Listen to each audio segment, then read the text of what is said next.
नमस्कार दोस्तों, आज हम 10th क्लास के गणित को लेकर आए हैं और चैप्टर 14 है प्रायिकता के बारे में समझेंगे। प्रोबेबिलिटी प्रायिकता के बारे में हम आज इस सेशन को आपको समझाने वाले हैं। प्रायिकता के बारे में, प्रायिकता एक सैद्धांतिक दृष्टिकोण है। हम कम समय में इस चीज़ को ज़्यादा मात्रा में कोशिश करेंगे आपको समझा सके। थोड़ा सा इंट्रोडक्शन है। प्रायिकता एक सैद्धांतिक दृष्टिकोण है, अनेक तरह से आप अपना नज़रिया मान सकते हैं कि किस तरह से हम पढ़ रहे हैं। तो यही बताया गया है कि सममित हो सकता है या असममित हो सकता है, ठीक ना। ये जो एक प्रकार का है, जो कल्पना की बात है, ये कल्पना करने की बात है कि हो भी सकता है और नहीं भी हो सकता है। तो कल्पना में कोई चीज़ को, जैसे आप पढ़ भी सकते हैं, ना भी आज पढ़ सकते हैं, पढ़ सकते हैं, पढ़ भी सकते हैं, आपकी मर्जी है, ना भी पढ़ सकते हैं, आपकी मर्जी है। तो ये कल्पना की बात है कि कल्पना, ये जो कल्पना है न्याय संगत भी हो सकता है या न्याय को उल्टा भी हो सकता है। यानी कि कहने का मतलब ये मेरे बातों को मान भी सकते हैं, मेरा बात मान गए तो मैंने बात पढ़ ली तो अपने आप को मान गए तो न्याय हुआ। तो ताकि कोई कारण न हो कि वह एक और दूसरी ओर की अपेक्षा अधिक गिरे। जैसे सिक्के की बात बोला गया है, तो सिक्के में दो पहलू होते हैं, एक और कुछ भी हो सकता है, दूसरा और कुछ भी हो सकता है। जब सिक्के छलांग हम मारेंगे तो कुछ भी हो सकता है। तो हम सिक्कों के इस गुण को उसका अपक्षतापूर्ण होना कहेंगे। यदृच्छया उछाल, रैंडम टॉस से हमारा तात्पर्य है कि सिक्के बिना किसी पक्षपात, बेसिक रुकावट, स्वतंत्रता पूर्वक काम कर रहा है। और जब ये सिक्के को हम गिराएंगे तो इसमें घटना क्या हो सकता है। जैसे सिक्के हैं, सिक्के की घटना, एक होगा हेड जिसको हम बोलेंगे चीत, एक होगा टेल जिसको हम बोलेंगे पॉट। तो याद रखिएगा, एक सिक्का में कितने प्रधान होने की संभावनाएं हैं। तो दो, यानी या तो हेड हो सकता है, नहीं तो टेल हो सकता है। दो ही घटना हो सकता है, तीसरा घटना होने की संभावना नहीं है।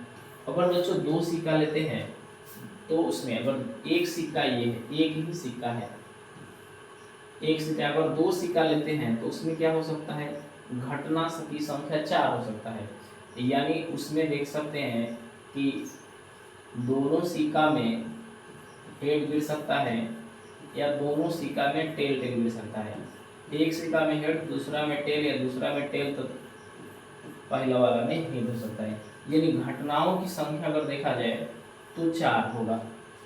तो सिक्का जब उछालते हैं तो वो बताया गया है कि घटना कितना हो सकता है, 4 हो सकता है। देखिए यहाँ पे बताया भी गया है प्रयोगात्मक, तो यहाँ पे आप इस बात को याद रख सकते हैं। अभी प्रयोगों की संख्या जिनमें घटना घटित हुए हैं, अभी प्रयोगों की संख्या जिसमें कुल घटना, यानी कि कुल घटना दो सिक्का में 4 होगा। और एक बार उछालें तो कोई दो ही चीजें दिखाई देगा, या तो हेड दिखाई दे या तो पर टेल दिखाई दे, या दोनों टेल दिखाई दे या हेड दिखाई दे।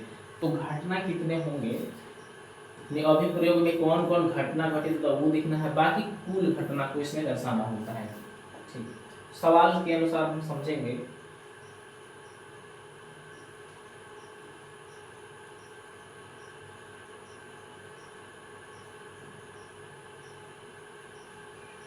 यहाँ देखिए, कहा है कि एक चीत प्राप्त करने की प्रायिकता ज्ञात कीजिए जब एक सिक्कों को एक बार उछाला जाता है, साथ ही एक पट प्राप्त करने की भी प्रायिकता हो, क्या होगा। तो बच्चों याद रखिएगा, एक सिक्का जब उछालेंगे तो एक सिक्का में या तो हेड होगा या तो टेल होगा। तो जब उछालेंगे बच्चों, चीत आने की प्रायिकता पूछा है, चीत, तो कोई चीत देखा जाए, जब एक ही बार आपने उछाला है तो कोई आ सकता है चीत या पट, तो एक होगा। और कुल कितने घटनाएं हैं उसमें देखने पर, तो देखिए 1 यानी एक सिक्का में दो घटना हो सकता है, या तो चित होगा या तो पट होगा, तो 1/2 होगा। पट आने की घटना क्या होगा बच्चों, तो भी तो पट एक ही है, 1/2 होगा।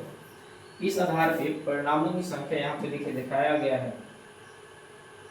देखिए चित आने की प्रयोगता बोला है, चित आने मतलब ई के अनुकूल परिणामों की संख्या, यानी कि कितना उस पर दिखाई दे देगा जब सिक्का को एक बार उछाले हैं, तो एक ही कोई पार्ट दिखाई देगा ना, हेड या टेल। और सभी संभव परिणामों से, यानी दो संभव है, हेड हो सकता है या टेल हो सकता है, लेकिन दिखाई को वो देगा जब सिक्का एक उछालिएगा तो एक ही को दिखाई देगा, एक ही तरफ का दिखाई देगा, एक तो छिपा रहेगा, तो कूल हो गया नीचे। ठीक, इसी प्रकार से पट के लिए भी बोला है 1/2। यहाँ सवाल और दिया है, एक थैले में एक लाल गेंद, याद रखिए लाल गेंद एक है, नीली गेंद एक है और पीली गेंद एक है, सभी गेंदें एक ही साइज के हैं। कृतिका बिना थैले के अंदर झांके उनमें से एक गेंद निकालना चाहती है, तो पीला गेंद कितना होगा। याद रखिए एक लाल है, एक नीला है और एक पीला है, तो कुल कितना हुआ, कुल गेंद हो गए बच्चों 3। तो इसका मतलब हमसे पूछे पीला गेंद के लिए, तो पीला एक बार में एक ही चीज निकालेगा, चाहे जो गेंद निकाले एक बार में एक ही गेंद निकलने की संभावना है। ठीक है, एक गेंद ही निकलेगा।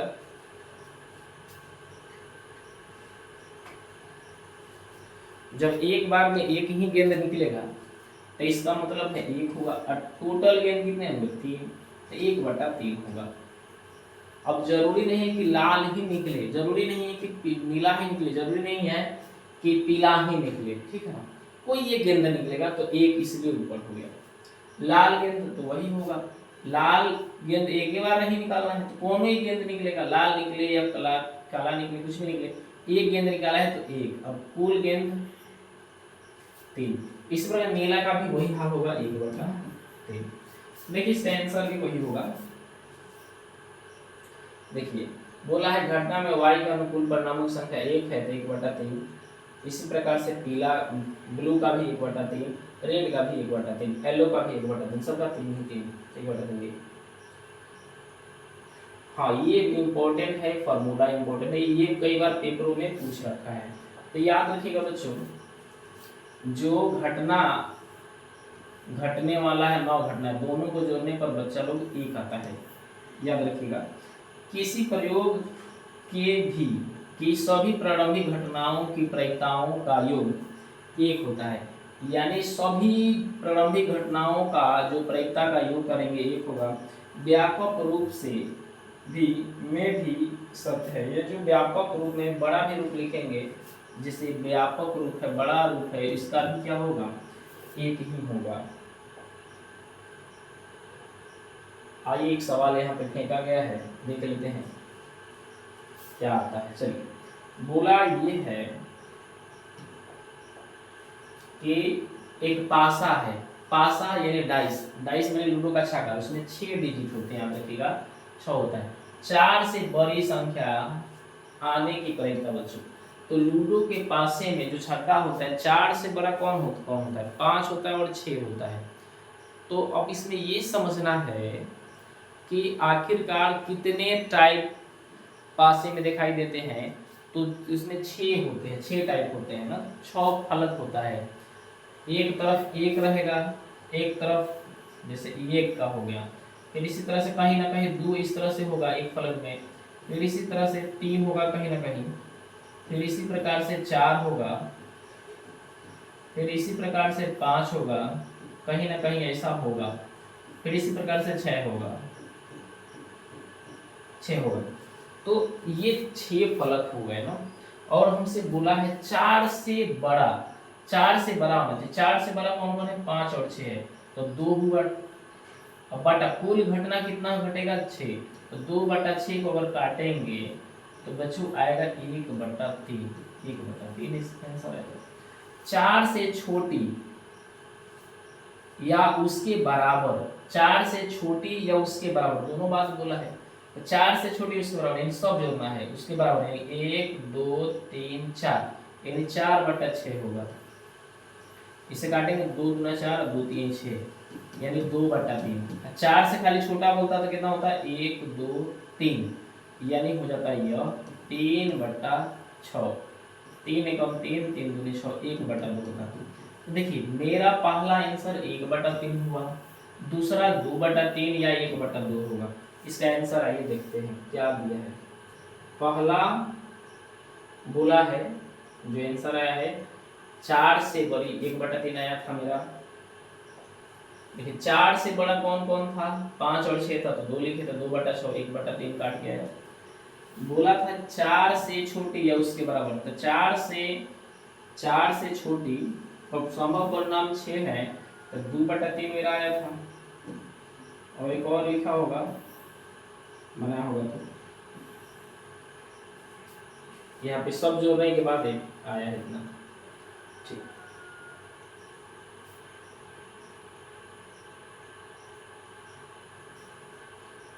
ये भी एक बहुत इंपॉर्टेंट है, व्यापक रूप में किसी घटना, ये फॉर्मूला है जो पहले ही लिखा गया था। इस सूत्र को अपना ध्यान में रखिएगा, याद रखिएगा, यानी संभव प्लस असंभव, याद रखिएगा, यानी जो संभव घटना है प्लस जो असंभव घटना है, इनका योग बच्चों एक आता है। तो प्रायिकता का मान याद रखेगा, अगर आपसे पूछा जाए प्रायिकता क्या क्या संभव है बच्चों, इसको हम बताते हैं। यानी प्रायिकता का जो मान है, प्रायिकता कभी भी याद रखिएगा, प्रायिकता कभी भी 0 से बड़ा होगा, 0 से बड़ा और 1 या 1 से छोटा, 1 से छोटा, ये याद रखिएगा। 0 से बड़ा होगा, 1 या 1 से छोटा होगा, 1 भी हो सकता है 1 से छोटा नहीं।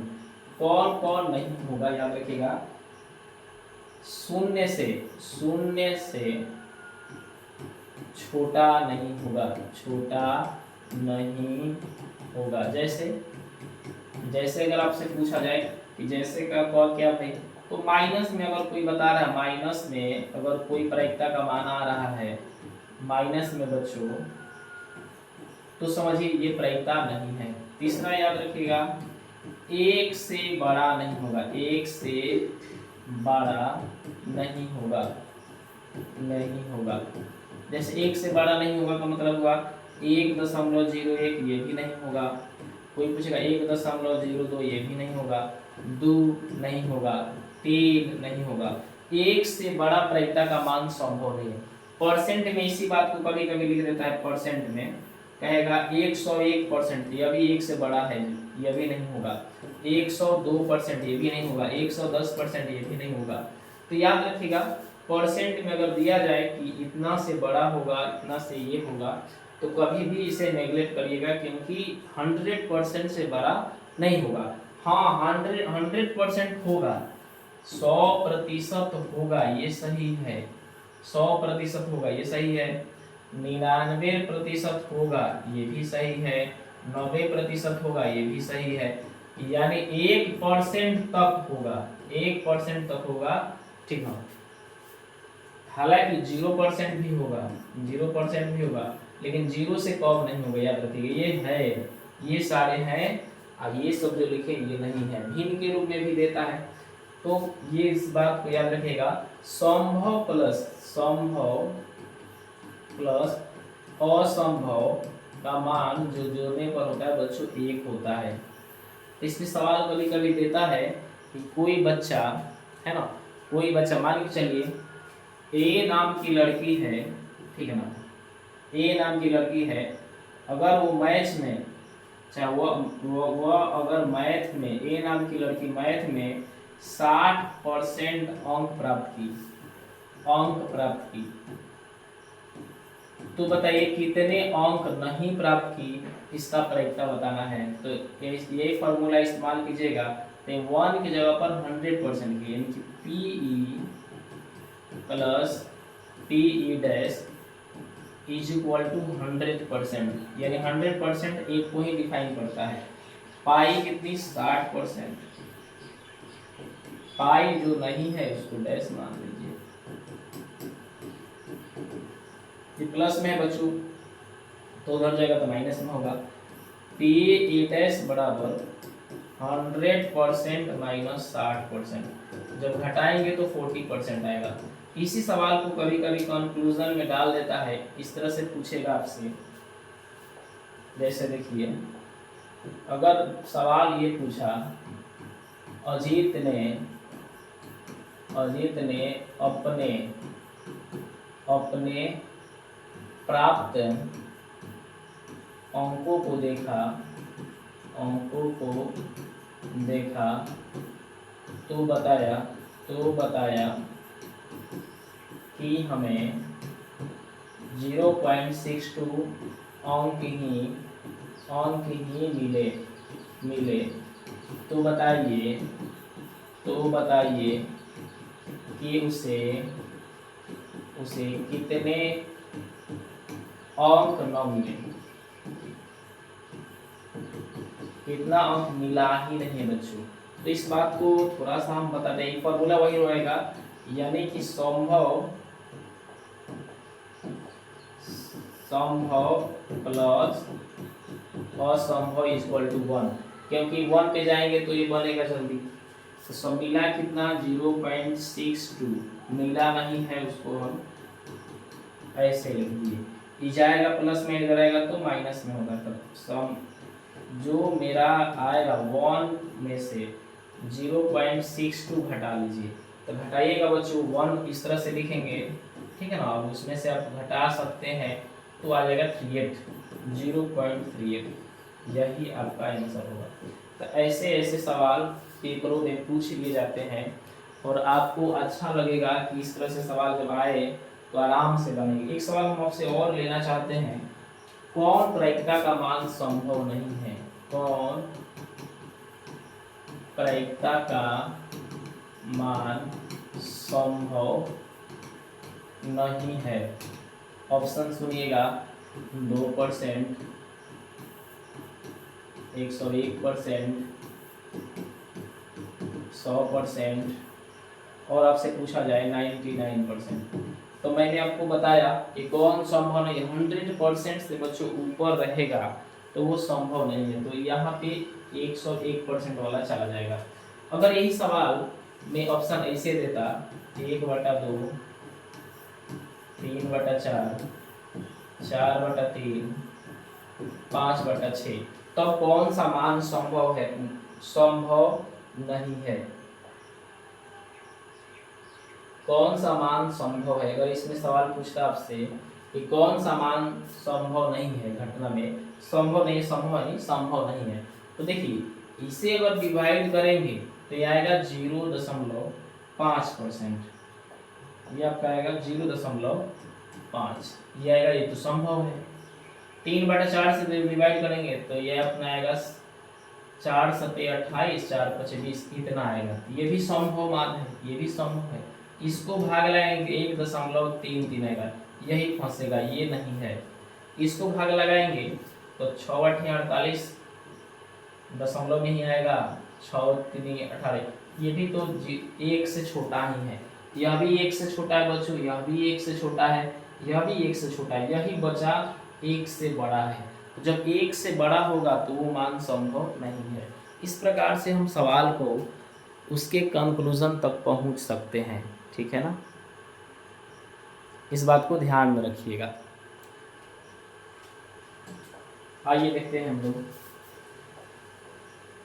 और सारे सवालों को, ताकि हमें ठीक से समझ में आ सके। संभव घटना और असंभव घटना दोनों को जोड़ने पर एक आता है, याद रखिएगा। हाँ, ये पेपर में कई बार पूछ लिया गया है, यानी 0 से बड़ा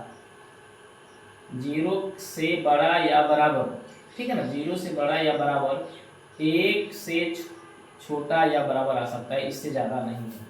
अब ताश के पत्तों को बारे में हम समझेंगे, कौना को पान बोलते हैं, कौना को क्या बोलते हैं। याद रखिएगा, ताश के गट्टी में 52 पत्ते होते हैं बच्चों, 52 पत्ते होते हैं। कार्ड्स की संख्या 52 होता है टोटल। 4 समूह में बांटा गया है, तो प्रत्येक समूह का नाम है 4 समूह में बांटे गए हैं। प्रत्येक समूह में 13 पत्ते होते हैं। प्रत्येक समूह में 13 पत्ते होते हैं। जैसे हुकुम में 13 पत्ता होगा, याद रखिए हुकुम में कितना पत्ते? 13। पान में भी 13 पत्ते होंगे। ईंट में भी, डायमंड्स में भी 13 पत्ते होंगे। ठीक है, इसी प्रकार से चीरे में भी 13 पत्ते होंगे। जुड़िए 52 होंगे। 13 13 13 13। यानी आपसे पूछा जाए कि कार्ड कितने होते हैं, तो 52। कितने समूह है? 4 समूह में, हर समूह में 13 पत्ते होते हैं। ठीक, अब यह याद रखिएगा, इससे बोलेंगे चीरी, इस ऐसा रंग को बोलेंगे हुकुम, इसको बोलेंगे पान, और इसे बोलेंगे ईंट। ठीक है, प्रत्येक समूह के पत्ते में एक का बादशाह, बेगम, गुलाम, ठीक है, 10 9 8 7 6 5 4 3 2 1, एक का तो हो गया एक। ठीक, बादशाह, बेगम, गुलाम वाले पत्ते फेस कार्ड होते हैं। फेस कार्ड बहुत इंपॉर्टेंट है। फेस कार्ड माने चेहरा वाले होते हैं। तो बच्चों बादशाह 4 होगा, बेगम 4 होगा, गुलाम 4 होगा, दुगी 4 होगा, ये भी 4 होंगे, सब 4 4 होते हैं। देखिए 4 टाइप होते हैं, बोला गया 4 समूह में बांटा गया है। तो इसका भी 4 पत्ता होगा, 4 कार्ड होगा। बेगम का भी 4 कार्ड होगा, इसका भी 4 कार्ड होगा। तो 4 4 4 जोड़ेंगे तो 12। 12 जो है बच्चों, 12 जो कार्ड है चेहरा वाले होते हैं। 12 कार्ड फेस वाले होते हैं, यानी 12 जो कार्ड है चेहरा वाले होते हैं। याद रखिएगा चेहरा वाले कितने? 12। बिना तब चेहरा वाले कितने होंगे? टोटल 52 पत्ते हैं, जिसमें से चेहरा वाला पत्ता 12 हो गया। तो बचा कितना? 40 पत्ते बचेंगे बिना चेहरा वाले। चलिए यहाँ पे सवाल दे रखा है, अच्छी प्रकार से फेंटी गई 52 पत्तों में के गड्ढे में एक पत्ता निकाला जाता है। इसकी प्रायिकता निकालना है। एक एका निकालना है, एगो एका। तो एगो एका ही निकालना है।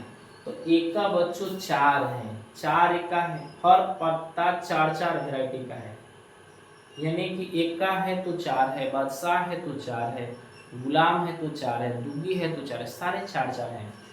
तो एक एका यानी कि 4 एका में से एक ही एका निकलेगा। 4 एका है, और टोटल कार्ड हो गए 52। इसी को काट देंगे तो आंसर हो जाएगा, यानी 1/13। अब आप समझिएगा कि सर एक पत्ता निकाला है, हाँ ठीक है वो पता, लेकिन 52 पत्ते में 4 एका है, 4 एका है तो इसीलिए 4 लिखा गया है। ठीक है ना, एक कार्ड आप निकाल लें, लेकिन उसकी संख्या कितनी है? उस कार्ड की संख्या 4 है। ठीक है, अगर यहीं पे बादशाह पूछता तो भी 4/52, गुलाम पूछता तो भी, यानी बादशाह पूछता तो भी 4/52, बेगम पूछता तो भी 4/52, गुलाम पूछता तो भी 4/52। कर एक का नहीं होगा, एक का नहीं होगा। तो एक का कितने हैं बच्चों? 4 है। एक का 9 हो, बाकी सारा हो, इसका मतलब 4 एका है, चारों एका हटा देंगे तो कार्ड कितने बचेंगे? 48। यदि 48 कार्ड बचे तो 48 कार्ड के बारे में जो है उसी को ही निकालना होता है, जो नहीं है उसको नहीं निकालते हैं। सवाल समझिए फिर से, कार्ड में जो है, जो रहता है उसी का निकालिए, जो नहीं रहता उसको छोड़ दीजिए। कहा है एका नहीं होगा, तो एका नहीं होगा इसका मतलब एका हटा दिए चारों को, तो कौन होगा? जो नहीं, एका हटा दिए तो जो होगा 48 कार्ड हो गए। 48 बटा टोटल पत्ते 52, ये 12 बार में चला जाएगा, ये 13 बार में चला, यानी कि 12/13। तो आइए देखते हैं इसका सॉल्यूशन क्या दिया है। एक का दिया होगा 1/13, देखिए 1/13 दिया है, और एक दिया है 12/13, वही बात हुआ। ठीक, इस तरह से हम सवाल को आसानी से सॉल्यूशन। देखिए एक सवाल यहाँ पे दिया टेनिस वाला, देख लीजिए आप, हम लिखिए दिए थे 0.62 है, तो आएगा कितना बच्चों? 0.38 आएगा। ठीक है, हाँ एक यहाँ बोला है कि सविता और हमीदा 2 मित्र हैं, इसकी क्या प्रायिकता होगी? दोनों के जन्मदिन भिन्न भिन्न हो।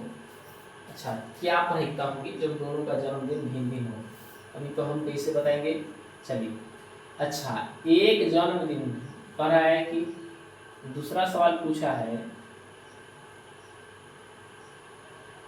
एक के जन्मदिन भिन्न भिन्न हो, अच्छा एक दूसरा का जन्मदिन एक ही हो, एक लीप वर्ष का हो, छोड़ते हैं। तो लीप वर्ष में याद रखिएगा, लीप वर्ष में होता है कितना दिन बच्चों, 365 दिन, है ना। लीप वर्ष, लीप ईयर को छोड़ते हैं तो, अच्छा नहीं, लीप वर्ष में, लीप वर्ष को छोड़ दिए 365, लीप वर्ष में होता है 366 दिन, लीप वर्ष को छोड़ दिया गया है। तो लीप वर्ष को छोड़ दिया गया है, यदि हमीदा का जन्म सविता के जन्म से भिन्न है तो उसका जन्मदिन के अनुकूल परिणामों की संख्या 365 में से एक कम होगा, यानी 364 होगा।